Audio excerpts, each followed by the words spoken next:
This will be a full detailed tutorial where we're gonna build a chat application from scratch. I'm gonna quickly show you the app itself, all its features, then we will explore the structure and how I have modeled this project so that you can understand how this application was actually built. Finally, we're gonna build it together. So first, we have a basic authentication screen, where we can enter username and password credentials to sign in.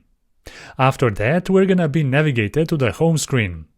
Here we are listing all different chat rooms that we have either created or someone else has created and invited us.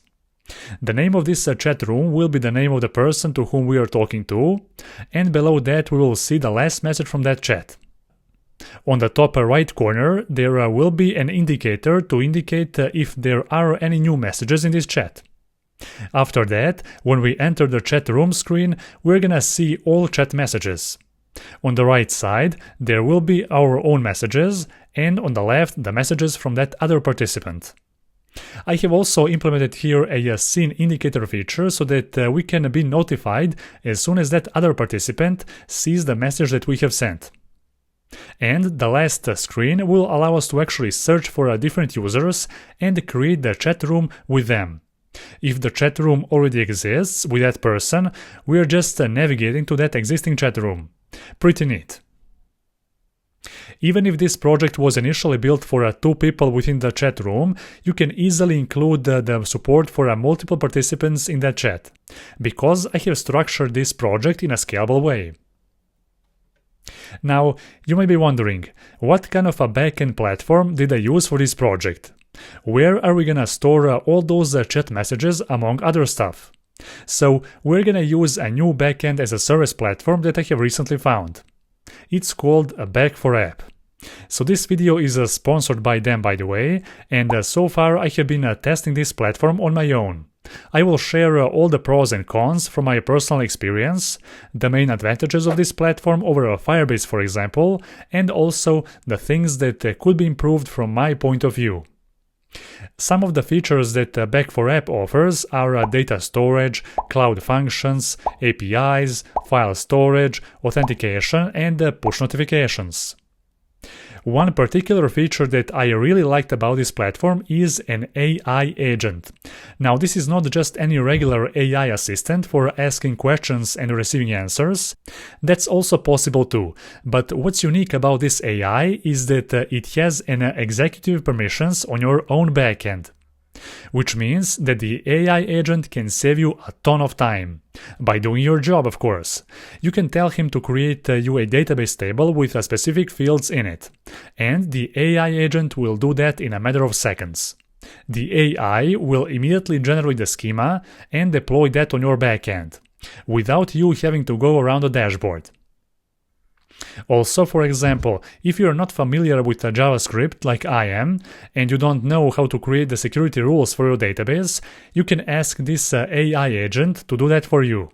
Since the agent knows your backend database structure, it can figure out that in a matter of seconds, create security rules in JavaScript, and deploy them right away.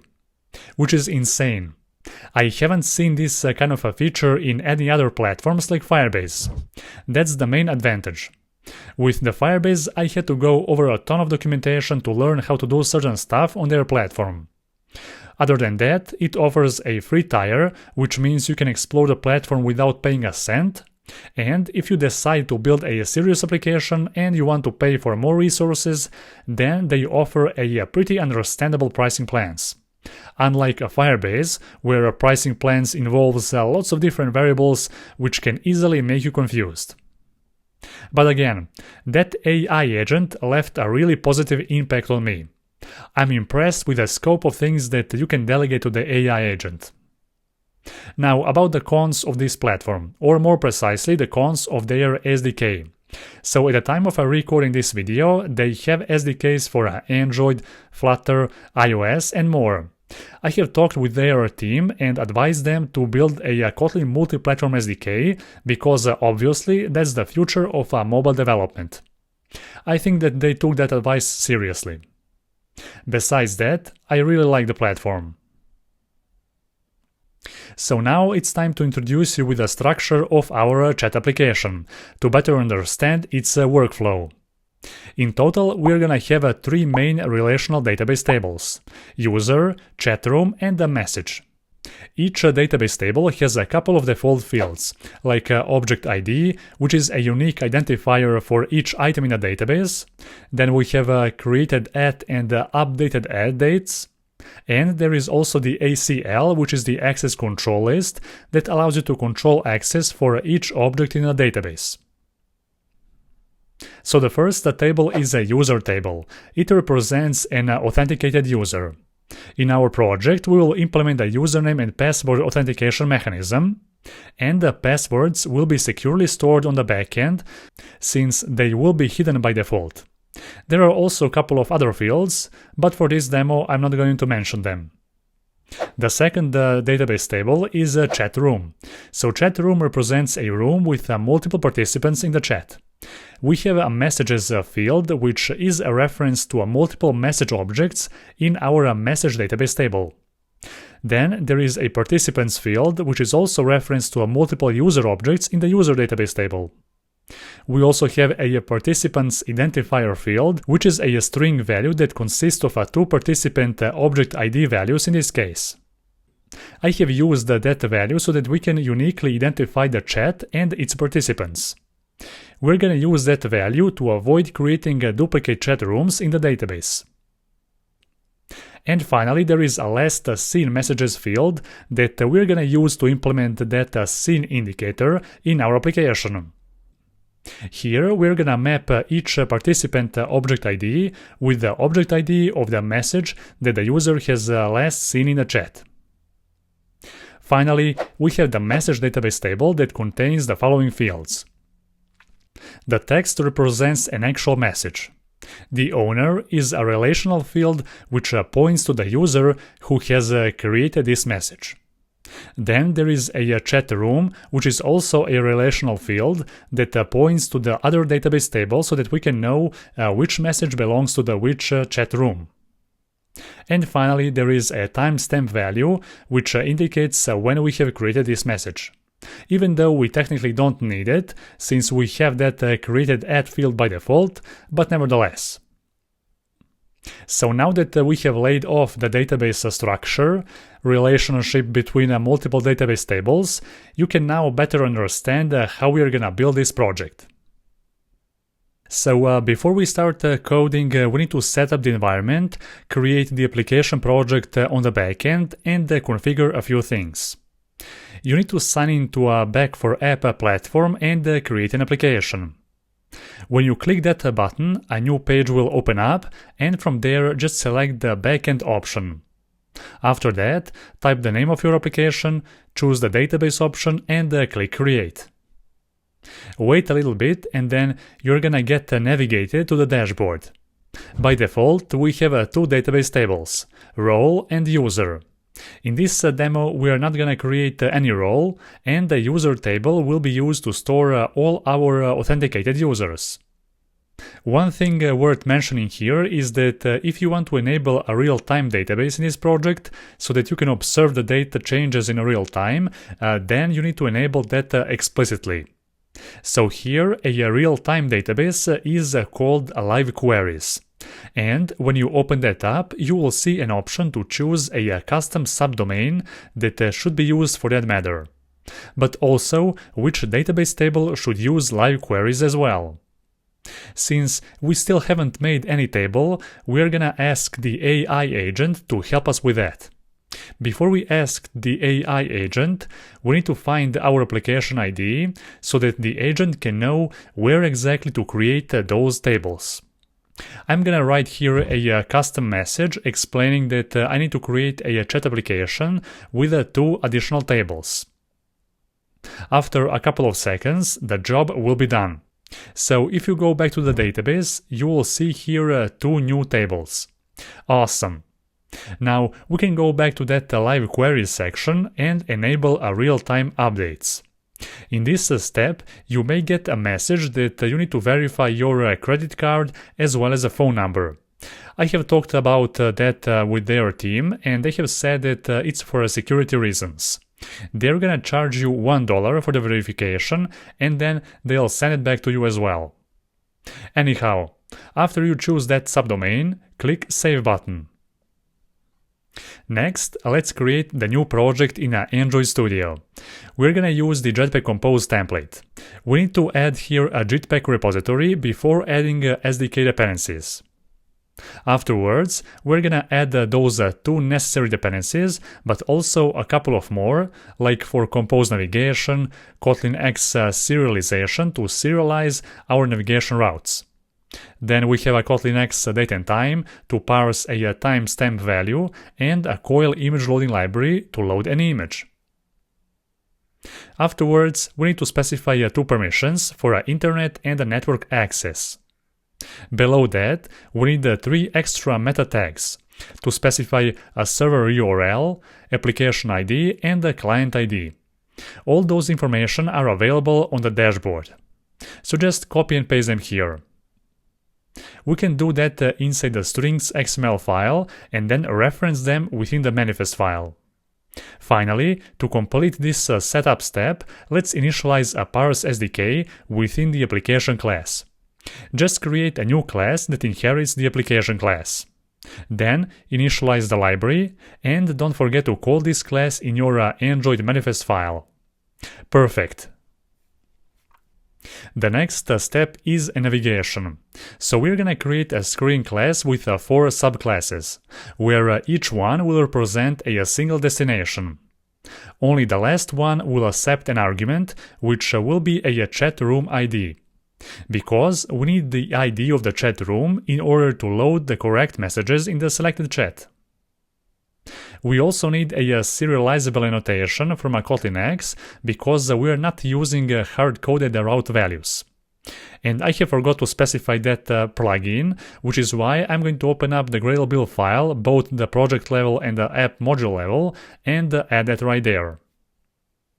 Afterwards, create the navigation graph and 4 composables, where each one will host a different screen destination. A default start destination will be the Authentication Screen, but we will calculate that value dynamically a little bit later. For now, just go to the main activity, call the navigation graph, and pass the nav controller. So that's all about the navigation. Now I'm gonna create here 2 model classes for each database table. First, we have a chat room. It has an object ID, then a list of multiple users or participants. Here, as a type, I'm using a parse user because that's the actual type from that SDK. Then we have a list of messages in the chat room. I'm gonna create a message class in a moment. And finally, there is a last seen messages property where we can map each user with its last seen message. And that way we are going to implement a seen functionality in our application. The message class, on the other hand, will have a chat room reference, which is why the type here is a parse object. Then we have the owner of the message, which is the actual user, and lastly, message text and a timestamp. Perfect. It's time to create the first screen. So create a few more packages in our project and then the authentication screen. This screen will be a rather simple one. We will have 2 text fields on the center and a button below that. Button will be used to trigger the logic to sign up and sign in. For the simplicity, I will add here the logic to sign up and then sign in right after that. But if the user already exists and we get an error, we're just going to sign in that existing user. So that's how it's gonna work. Next, we're gonna create the authentication view model. Inside it, we're gonna host 2 properties for the username and password. Each one of those 2 properties will have 2 variants, one private and mutable, and the other one immutable and exposed to public. Also, I will add here 2 additional functions to update those same properties from the UI when we start typing in with those text fields. Now, we need to create a function to actually log in the user. We can use a function which is called a login in background, which is an asynchronous function that will help us do exactly that. If the user is not null, it means that we have successfully signed in, and we can call onSuccess lambda. Otherwise, we can call onError and pass the error message. So that was a function for signing in. Now we need one more for signing up. So this one will be exposed to public and triggered when we click the button. First, we are checking for empty fields, and only if they are not empty, we can trigger this sign up in background function. So if there is no any error, we are signing in. And if we get an error which is equal to that string, it means that the user already exists. And in that case, we just want to sign in the user. Perfect. Now go back to the screen and let's create first here the context object. We're gonna use the context to display a toast message if we encounter an error. Then after that, let's initialize the view model and observe those two properties. Let's pass those two properties and call a corresponding functions to update those same properties when we start typing in each one of those fields.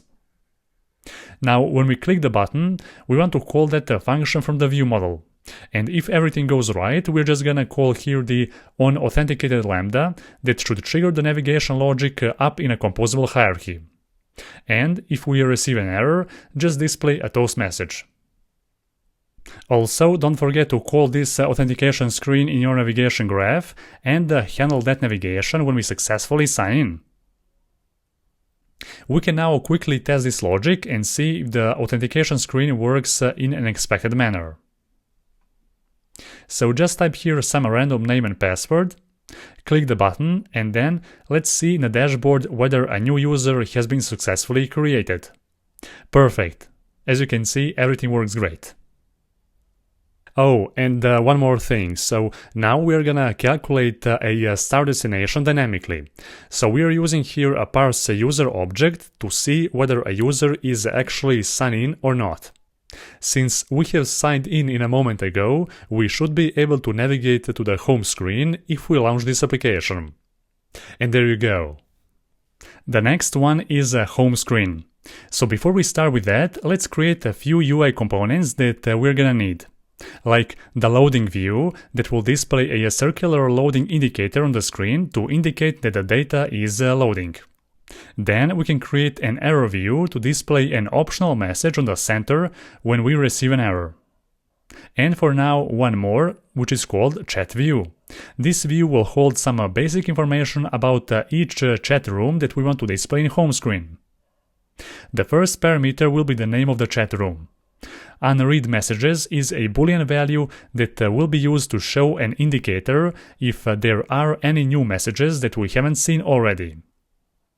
Then there is a last message string which will be shown on the bottom of this view. And finally, the onClick lambda to trigger the logic to navigate to a chat screen afterwards. So far so good. After all of that, go back to the home screen and let's add here 3 lambdas. The first one should trigger after we click the logout icon. The second one to navigate to the create a room screen when we click the floating action button. And the last one on chat room select to navigate to the chat screen and load the messages for the selected chat room. Here in the home screen we have a scaffold with a top bar. Then we also have a logout icon that will trigger the logic to log out the user and navigate back. Then there is the floating action button that will be used to navigate to the create a chat screen. And the last lambda will be implemented a little later when we implement and add a lazy column. For now, let's just here create a new view model for this screen. And before we proceed, let's create also one utility or a wrapper class called request state. This request state will be used to indicate the state of our data. So we have a few functions in here to check the current state of the data, as well as a few more to get the data from the success and the message state. On the bottom, there is one composable function that I have made to animate the transition between different states of this wrapper, which is really helpful. So now go back to the home view model, and we will add the logic to observe the live query for our chat room table. Whenever the chat room is created, updated or deleted, we can get notified immediately.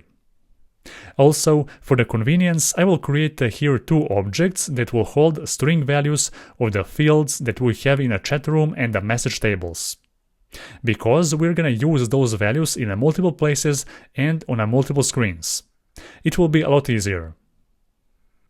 So in the view model, let's create here a variable to hold parse live query client as well as a subscription handling with a default value of null.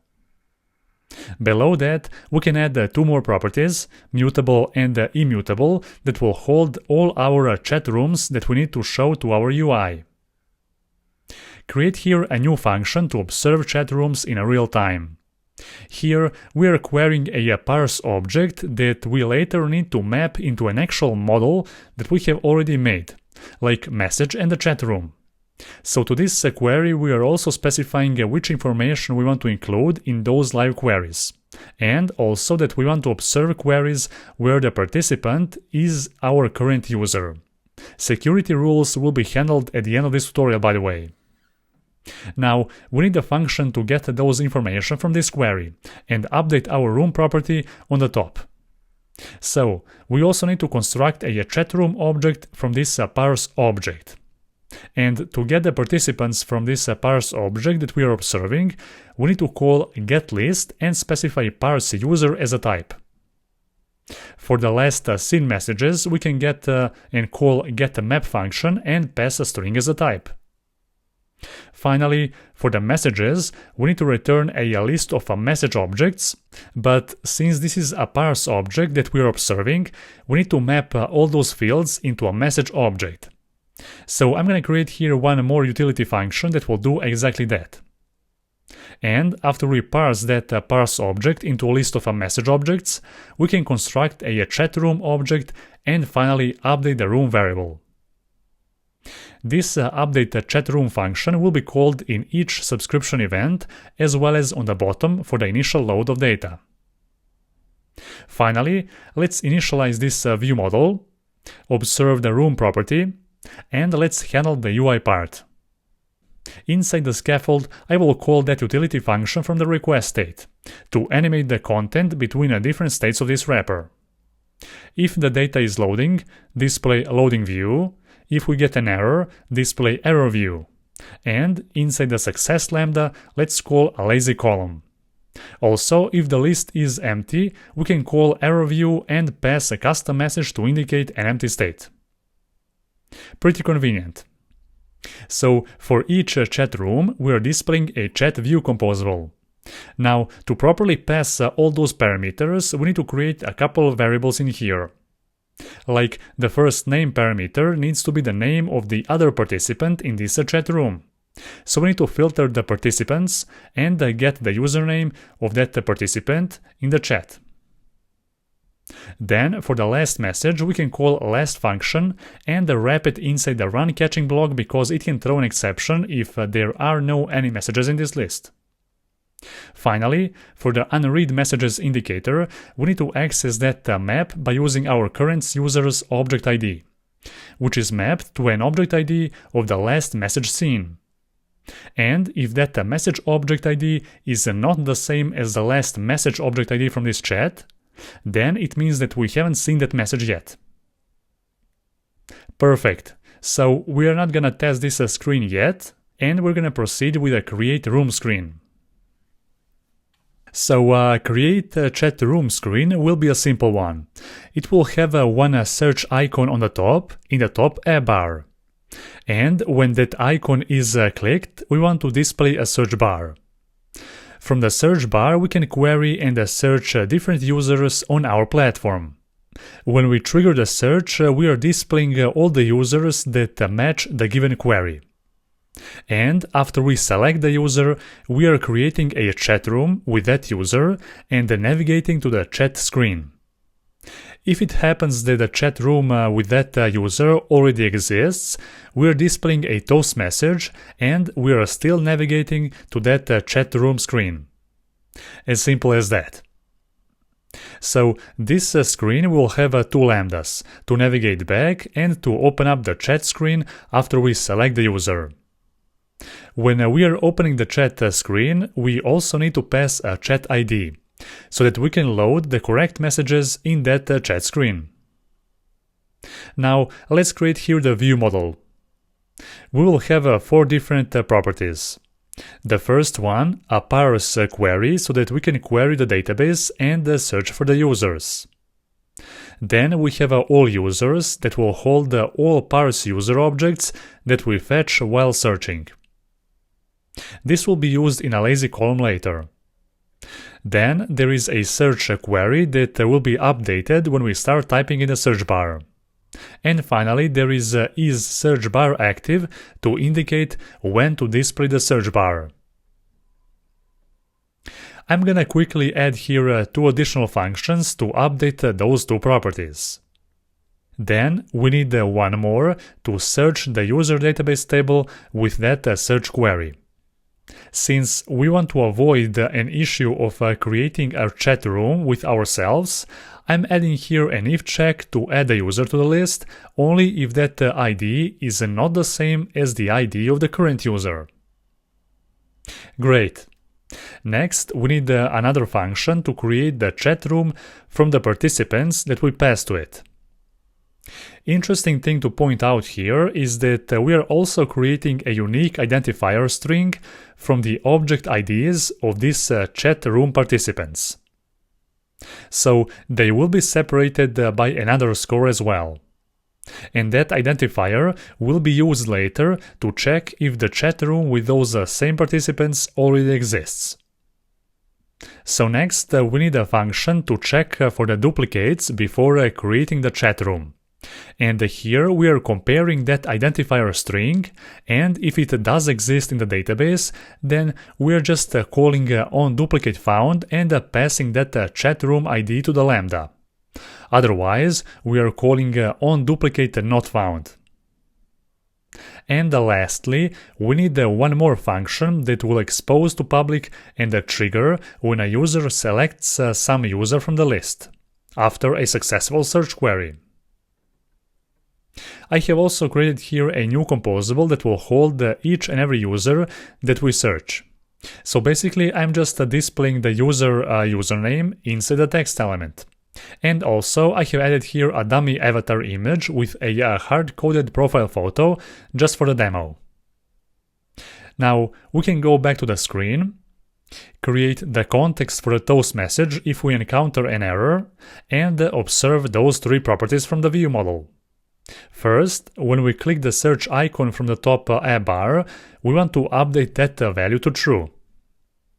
Then, inside the scaffold, if that value is true, only then we are showing the search bar, where a user can search for other users. So next, we are passing the query. Then we are updating that same query, triggering onSearch function to search the database. We are updating the active state, and the trailing lambda or the close icon should be used to delete the search query and close the search bar if it's already empty. And if the all users list is not empty, we are displaying a user view in the lazy column. So when we click on that user view, we are triggering a check for existing chat room function from the view model. And if everything is okay, we are navigating to the chat screen by passing the created chat ID. And of course, if we encounter a duplicate chat room, we are just navigating to the chat screen without creating a duplicate one. Perfect. So that's everything about our create a chat screen. The last thing, we need to implement the 4th screen, which is a chat screen. Don't worry about the code and if it feels overwhelming at first. That's normal, because you are seeing this SDK for the first time. But if you go through this code again, then lots of information will make sense. Plus, the source code of this project will be available down in the video description. For any question regarding this project, don't forget to comment down below and let me know. Alright, so we're gonna continue and create the last screen in this project. This screen will have only one parameter to go back to the previous screen when we click the back arrow. The reason why I'm not passing a chat ID to this screen is because that we're gonna obtain that argument from the view model itself by using the SaveStateHandle object. You'll see about that. Now, the last UI component that will be created here is called a message view. This will be a rather simple component that will hold the text or the message inside the chat, as well as the timestamp that we're gonna format. Now, the main thing about this component is the arrangement or the placement of each message. So I have added here the arrangement as a parameter so that we can dynamically calculate whether it's us or the next participant in order to decide the side where the message will be placed. Also, the color of this message will be different based on the current user. After that, we're gonna create here the view model to handle the logic itself. So as a parameter, I'm going to add here a saved state handle so that we can obtain that information about the chat ID argument that we have sent from the create chat screen. Then let's create here a chat ID variable that will hold that argument. We are also converting this into a route object so that we can extract that argument as well. Here we also need a parse live query object because we're gonna observe both chat room and the message database table in real time. The reason why we are observing a whole chat room is because that this table contains the information about the last seen messages for our participants. And we're gonna need that information in real time to display a scene indicator. We also need here 2 subscriptions for each one of those tables. Great. So after that, I'm gonna add here a couple of more variables, like the first one to hold the chat room object, then the one to hold all messages from the chat, then another one to hold the input from the text field where we're gonna write a message, and we have a last seen message as well as a seen boolean value. So let's quickly add the function to update the message input value because it will be used from the text field component. The second function will be the one to query the chat room with a chat ID that we have received as an argument. In this query, I will also include participants, messages, and the last seen messages. This function should be called inside the init block as soon as we initialize the view model. And if everything goes right, we are gonna construct a chat room object from the parse object and then update the current chat variable. Immediately after that, we also want to update the messages that we are gonna observe in the UI. So let's map the parse object into a list of message objects by using that utility function that we have already made. And after that, just add that list into the messages list. Perfect. Next, we need a function to update the scene property in the view model. So we need to filter the participants list and get that other participant in the conversation. After that, we need to get its ID so that we can fetch the last seen message from the map and compare that value with the last message in the list of the messages. So that's how we are gonna able to know if the user has seen the message. Of course, we need another function that will be triggered whenever a user actually sees the last message in the chat, so that we can update the last seen messages field in the chat room. Now this previous check is seen function will be called inside the init block after we update the messages variable, but also inside the other functions where we're gonna observe those 2 database tables, like chat room and the message. So now let's observe the chat room with that same ID that we have passed to the screen. We are only observing the update event here, which is totally fine. And in there we are also calling that a checkIfSeen function to update the scene property when the user reads the latest messages in the chat. Now goes the function to observe the message table, specifically messages that belong to our selected chat room. Here we are observing a create event, because when we are sending those messages, we are actually creating them inside the message table. You could also add here an update event if you want to implement the logic to allow users to edit their messages, for example. But for now, I will keep this project simple. For every message that we create in the chat room, we want to construct a message object from a parse object and then add it to the messages list. Also, don't forget to call checkIfScene function at the end to update the scene value. Right, so I think that now everything makes more sense. There is just one more function that needs to be added here, and that is the function to actually send a message, or actually save a message in the message table. So to save a message, we also need to query a chat room database table, and only then save the message in the messages property of the chat room. Perfect. With this, we have finally completed the chat view model. Now we can go back to our UI and connect the dots to interact with those properties and functions from the UI. So in the chat screen, be sure to initialize the view model and observe all those public properties that we have created. We're gonna use a coroutine scope since we're gonna need to animate the scroll position of the lazy column 2 times. The first time as soon as we open up the chat screen because we actually want to scroll to the last message in the list, and the other time when we actually click the send button to create a new message. Since the current chat property is wrapped around the request state, we can utilize a display result function and properly handle our UI. In the success state, we want to show a scaffold with a top A bar. As the title of this top bar, we want to filter the participants list from this chat room and get that other participants to be the title of this screen. The back arrow will also be visible here so that we can get back to our previous home screen when needed. Don't forget to call navigation function up in a composable hierarchy as well. Now, below that we need a column. And the first element in the column will be a lazy column, where we're gonna load all messages in the chat. Don't forget to specify a list state here and call the message view inside. Now, above this message view, we also need one variable that will hold a boolean value to indicate whether this message was sent from us or from the other user. And the result of that calculation will be used down below to set the proper color to the message view as well as the proper arrangement on the left or on the right side. To be able to mark a message as a scene, we need to call this function from the view model as soon as the corresponding message view was loaded in the list.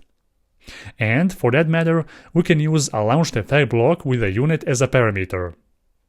This will make sure to execute this code once the message enters the composition.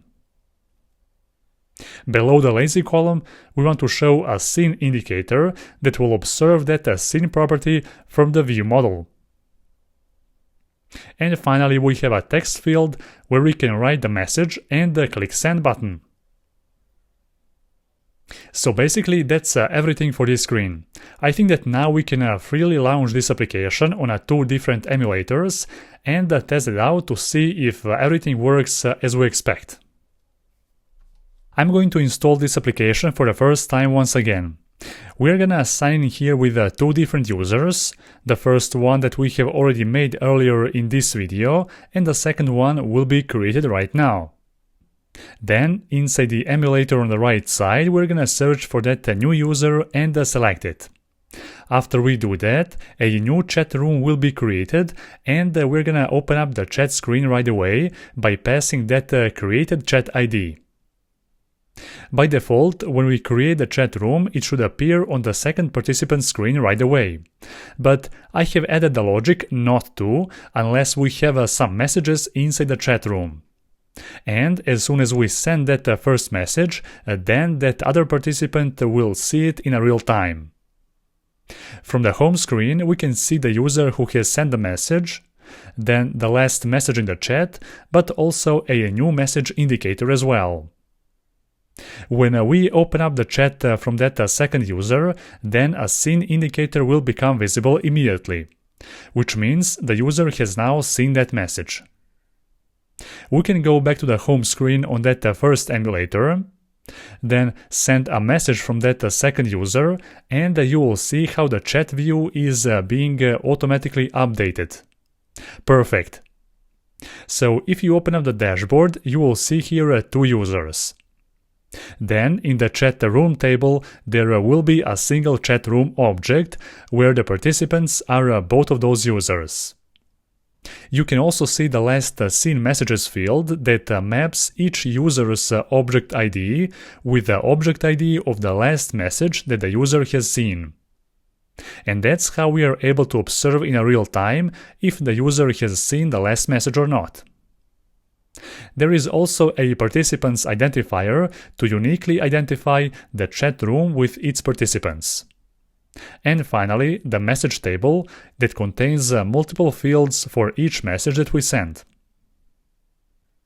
So before we ask the AI agent to help us write security functions to enforce security rules, I'm gonna open up the CLP or class level permissions settings of each database table. And then from here I will uncheck those options for public fields, and only authenticated users will be able to interact with those database tables. There is also something that's called the ACL or Access Control List, which sort of has a priority over the CLP. So the Access Control List or the ACL can be defined for each object in the database table individually. So before creating any object in those 2 tables, we want to apply the ACL so that only participants have the read and the write permissions. In order for the user to have a permission to read and write something, it needs to satisfy both the CLP and the ACL. We have already defined the CLP for those 2 tables, and now with the help of the AI agent, we're gonna generate the JavaScript functions to enforce a proper ACL for the chat room participants. After a couple of seconds, we're gonna see 2 JavaScript functions deployed on our backend.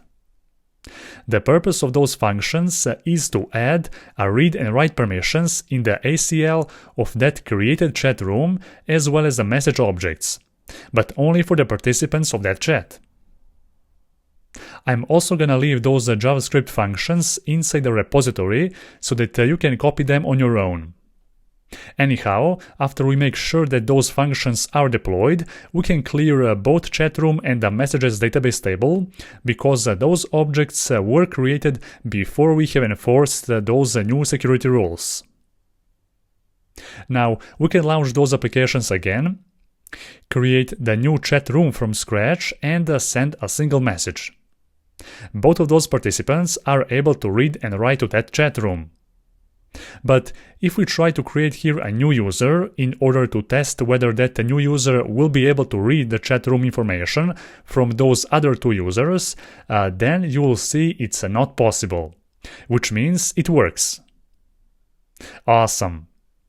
Plus, if you go back to the dashboard and open up the ACL for either one of those 2 tables, you will see that right now only those 2 users have the read and write permissions for that specific chat room and all its messages. Wow, so that was a pretty longer video tutorial than usual. I hope that you have enjoyed watching me build a chat application from scratch, and of course that you have learned a lot along the way. As I mentioned before, the link of this whole project will be available down in the video description. Feel free to comment down below and let me know if you have any question about this project itself. Also, don't forget to leave a like to this video, but only if you find it helpful. Thank you for watching.